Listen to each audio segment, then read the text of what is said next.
बुद्ध फुले शाहू बाबासाहेब अण्णाभाऊ यांच्या विचारांना प्रथमतः वंदन करतो। आज लसकम जिल्हा शाखा लातूर आयोजित राष्ट्रपिता महात्मा ज्योतिराव फुले व डॉक्टर बाबासाहेब आंबेडकर यांच्या संयुक्त जयंतीच्या निमित्तानं आपल्याला लाभलेले वक्ते प्राध्यापक डॉक्टर एम.आर. कांबळे सर, या कार्यक्रमासाठी प्रमुख उपस्थिती म्हणून असलेले लसकमचे राज्य नियंत्रक आदरणीय घोडके गुरुजी, लसकमचे महासचिव आदरणीय राजकुमार नामवाड सर, या कार्यक्रमाच्या निमित्तानं आणि आपली आणि वक्त्यांची भेट घडून आणणारे आणि लातूर जिल्ह्यामध्ये सतत चळवळीच्या निमित्तानं अग्रेसर असणारं असं व्यक्तिमत्व आदरणीय हर्षवर्धनजी कोल्हापुरे सर, या कार्यक्रमाचं सूत्रसंचालन करणारे जिल्हा सचिव आदरणीय मधुकररावजी दुवे सर, या तालुक्याचे लसकमचे तालुकाध्यक्ष आदरणीय राजेशजी तोगरे सर आणि इथं जमलेल्या माझ्या सर्व बहुजन बांधवांनो, खरं जर बघितलं फुले आंबेडकरांना अपेक्षित असणारा भारत आणि आजचे वास्तव या विषयाला अगदी सखोलपणानं सविस्तरपणानं सरांनी आपल्यासमोर मांडणी केलेली आहे। आणि ही मांडणी करत असताना येणाऱ्या अडचणी आणि त्या अडचणी सोडवण्यासाठी महात्मा फुलेंनी आणि डॉक्टर बाबासाहेब आंबेडकरांनी केलेले प्रयत्न हे फार महत्त्वाचे आहेत, हे अगदी निक्षून सांगितलेलं आहे। प्रत्येक काळात जेव्हा विचार करतो तेव्हा सगळ्या साहित्यामध्ये जर मातृस्रोत कुठला असेल तर ते म्हणजे दलित साहित्य आहे, जे की प्रत्येक साहित्याला उभारे देण्याचं काम करतं, हेही सरांनी सांगितलेलं आहे। सामाजिक विषमता नष्ट करणे, जातीप्रधान व्यवस्था नष्ट करणे, विषमतेनं नटलेल्या भारतातून विविधतेनं नटलेला भारत निर्माण करणे, प्रेमान हे आधार आहे, जीवन जगण्याचं साधन आहे आणि ते आपल्याला जपता आलं पाहिजे, हेही त्यांनी सांगितलेलं आहे। आपल्याला लहुजी साळवेंनी सक्षमता दिली, महात्मा फुलेंनी शिक्षणविषयक विचार दिले, शेतीविषयक विचार दिले।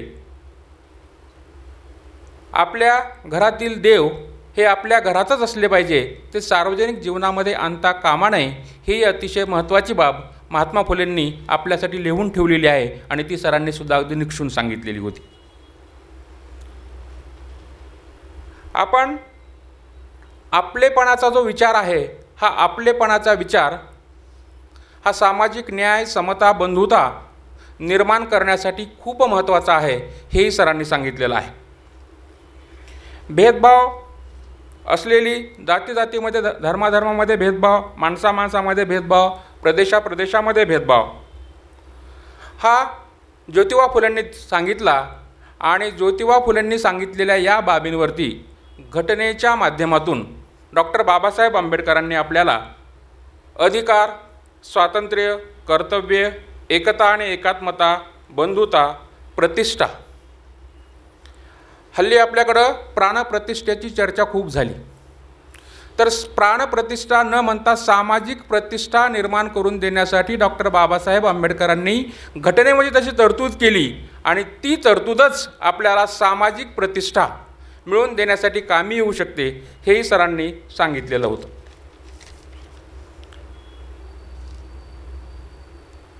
वाघ कधी गवत खात, म्हातारा झाला तरी गवत खात नाही, ही म्हण खरोखरच प्रत्येकाच्या तोंडामध्ये आहे, पण सर त्या म्हण निर्माण होण्यापाठीमागचा इतिहास मात्र आपण सगळ्यांना सांगितला की त्याचा इतिहास, त्या म्हणीवर जाऊ नका, तर त्याच्या पाठीमागच्या ज्या काही बाबी आहेत त्या म्हणीकडं बघण्याची दृष्टीच आजच्या कांबळे सरांनी मला वाटतं की बदलून टाकलेली आहे आणि निश्चितपणानं ती सर्वांना उपयोगाची ठरेल असंही मला वाटतं।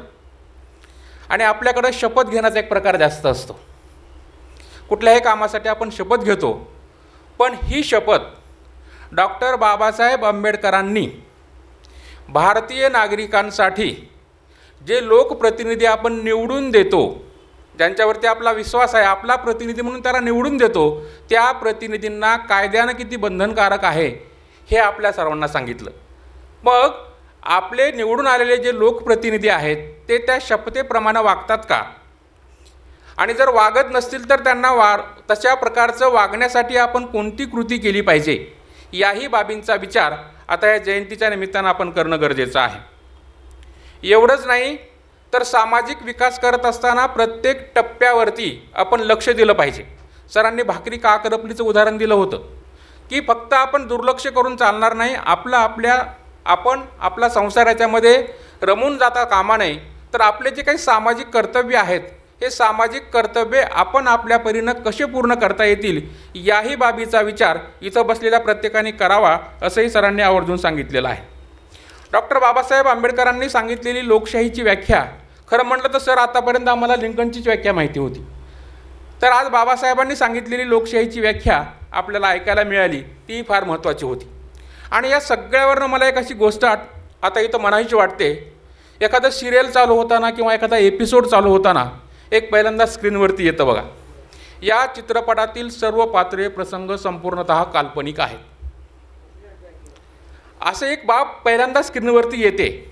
पण मी त्याला असं म्हणेन की आपल्यासमोर झालेल्या व्याख्यानाच्या कार्यक्रमातील प्रत्येक गोष्ट ही इतिहासातील पुराव्यावर, महापुरुषांच्या विचारधारेवर आणि सामाजिक वास्तव्यावर आधारित आहे. जर याचा काही खोट्या बाबींशी प्रत्यक्षपणे संबंध आला असेल तर तो निव्वळ योगायोग समजावा. बाकी सर्व महापुरुषांची विचारधारा ही 52 कशी सोनं असून आयुष्याच्या सफल प्रवासाचा पासवर्ड समजावा असं मला वाटतं. आणि निश्चितपणानं या सगळ्या गोष्टींचा विचार इथं बनलेले जे श्रोते सगळे जाणकार आहेत ते निश्चितपणानं करतील असं मला वाटतं. आणि आपल्या विचारधारेप्रमाणेच आपण चाललं पाहिजे. कारण नसताना स्वतःला फुले शाहू आंबेडकरी विचारांचे वारसदार समजणाऱ्यांनी कुठं बसावं, कुठं राहावं, कुठं वागावं, या प्रत्येक बाबीचा विचार केला पाहिजे. आणि हा विचार करत असताना पहिल्यांदा मी, माझा सन्मान, माझा देश याचं भलं होणार असेल का नाही याचा विचार करूनच आपली प्रत्येक कृती ही निश्चितपणानं झाली पाहिजे. याचं कारण असं आहे की भिंतीवरची चित्र, नाटकातील पात्र आणि राजकारणातील मित्र कधीच खरे नसतात, आणि त्यामुळं ही बाब आपण प्रत्येकानं लक्षात ठेवली पाहिजे. सरांनी दुसरी एक महत्त्वाची गोष्ट सांगितली की आपण आपलं श्रेष्ठत्व स्वतःचं सिद्ध केलं तरच आपल्याला सामाजिक श्रेष्ठत्व प्राप्त होतं. इथं बसलेल्या प्रत्येक माणसानं एक स्वतःला आता सिद्ध करण्याची वेळ आलेली आहे. कोणत्या कोणत्या बाबतीत सिद्ध करावं लागणार आहे? घटनेनं दिलेले जे स्वातंत्र्य, समता, बंधुता आणि न्याय ही जी 4 चतुर्सूत्री दिलेली आहे, या प्रत्येक बाबीसाठी आपण स्वतःला सिद्ध केलं पाहिजे. आणि तशा प्रकारचं गोष्ट आपल्याकडून लोकांना दिसली पाहिजे.